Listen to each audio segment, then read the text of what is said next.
What's up, boys and girls? It's your boy TeKRaJ, and I'm back with a special video, and it is the top 5 running backs that I want to see in next year's Madden NFL Ultimate Team mode. Now, really quick thing, guys, for me, Ultimate Team is a huge deal. I've said this before. Growing up, football players were my comic book heroes. I was never really into comic books. I was never into anything other than actual football players. So the fact that there's a mode that not only allows me to play with today's players, but it also allows me to play with players of the past is amazing to me.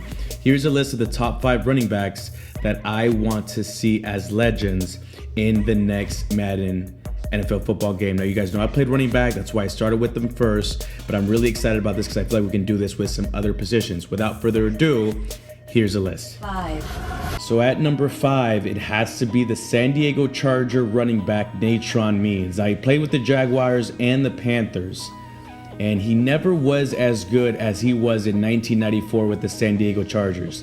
That year, they actually went to the Super Bowl and ended up playing against the San Francisco 49ers that had Dion, that had Steve Young, that had still Jerry Rice at the time, still kind of playing in his prime. But the thing about Natron Means, man, is he was a huge running back just as far as size, but if you saw here, he always hit the hole with some passion and some energy and some anger. He was so fast, he had so big, it was just crazy to watch. And all the fundamentals of you got to hit that hole 100 miles an hour, it was just great to see. If you try to sit back and think about who the great wide receivers or even a tight end was for that San Diego Charger team, 4. you couldn't remember. At number 4, it's a similar running back, and it's Christian Okoye of the Kansas City Chiefs. He was referred to as the Nigerian Nightmare, and everybody was afraid of this man. Not only was he huge, he weighed well over 260 pounds, but he ran something like a 4.40. A lot of times when they interviewed defenders during that era, they said that tackling him was a full-time job.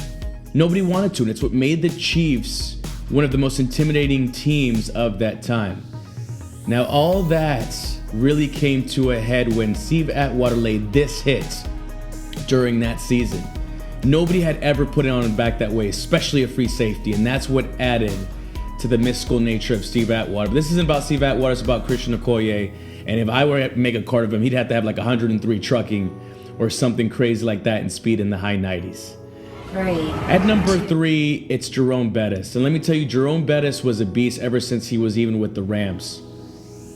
I think there's been a common theme in this little countdown, and it's huge-ass motherfucking running backs that can crush opposing running backs. A lot of these people he's throwing around and tossing around like rag dolls were some of the best hitters and best defenders of that time. Now, he was referred to as a bust, and I think towards the end of his career, people just looked at him like some kind of huge ground and pound running back, but he really had some speed when he was with the Rams. And he was really the key of the Steelers' success of the 90s and 2000s. Super Bowl winner, Hall of Famer, and just well-deserved. He was an all-around great guy, and people really, really loved him. I couldn't really find it, but I'll never forget the highlight of him just completely running over Ray Lewis. This guy that's full of life, and obviously, I mean, it's easy to see why he's an analyst now because he was just well-liked. He was such a great leader, and every time they counted him out, man, you want to talk about somebody who'd put their body through hell and back. And that's why it was great seeing Jerome Bettis win that Super Bowl ring against the Seahawks that one year. And I think he's been in all Maddens of the past, specifically Ultimate Teams, but I really can't remember. But man, would it be fun to see Jerome Bettis again and being able to put him on your Ultimate Team. Because he'd had to have speed in the, like I said, mid to high 90s. His trucking, of course, would have to be pretty good. But his elusiveness. He was a very elusive, graceful back for his size. And you got to remember, back in this time, running backs were 4-down backs. Now we're getting to the funner backs, in my opinion. I'll never forget it. My uncle gave me a video in 1991 about the 1986 Cowboys and how they had drafted this phenom named Herschel Walker. And at the time, they still had Tony Dorsett on their team. But Tony Dorsett was towards the end, and this was just a beastly all-around back. And I think Herschel Walker actually went to USFL, if I wasn't mistaken. But the crazy thing about Herschel Walker is that he was such a good receiver. You know, people talked about trying to run with him, and he was deceptively fast. He was pretty big, but as you can see here, one of the things that made Danny White, and I forgot what this quarterback's name was for the Cowboys, shame on me, was the fact that they could roll out. And as you see here, he's just running by guys. He knew how to run routes. He had the awareness that it took to be a great receiver, and he just had amazing hands, and he had an excellent knack for making that adjustment while the ball was in midair that you could really only see from a wide receiver. So if I was gonna see a card from his, he reminded me a lot of Bo Jackson, but I think with better receiving stats. Imagine having him as a third down back. Just as a third down back, even in one of these beastly 99 overall teams that we had right now. You know, the Cowboys at the time, their offensive line wasn't as great. This was one of the dark sides of the Cowboys. And coincidentally, when they traded away Herschel Walker to the Vikings for all those picks, they went out and built a dynasty behind Herschel Walker. And of course, Herschel Walker was never the same running back.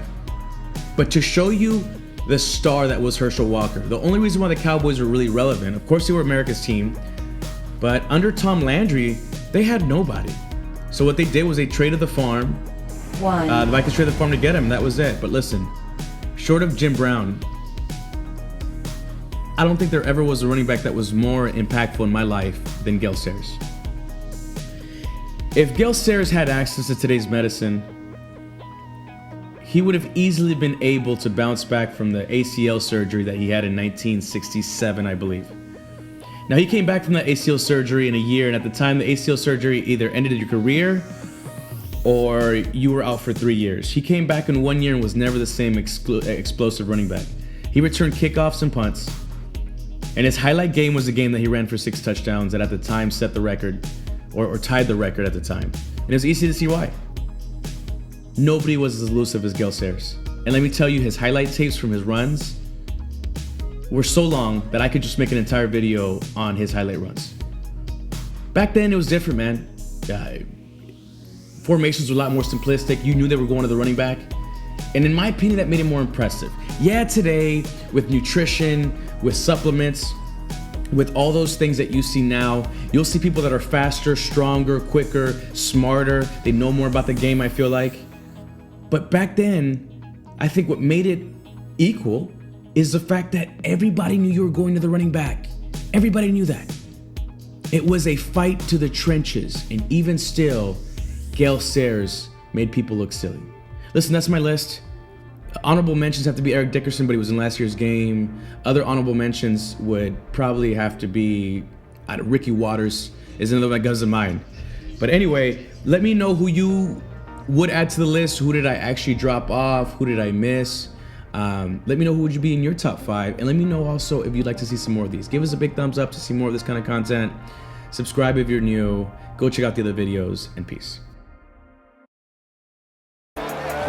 If you get another bullshit play, I swear to God, I'm done with fucking Xbox. Shotgun here. Finds his mark. On 3rd and 14, Kaepernick has the ball, and he's going to go ahead and complete the ball to Kevin White, who is hands down my favorite receiver that I played with. And granted, I haven't played with a lot of the higher receivers,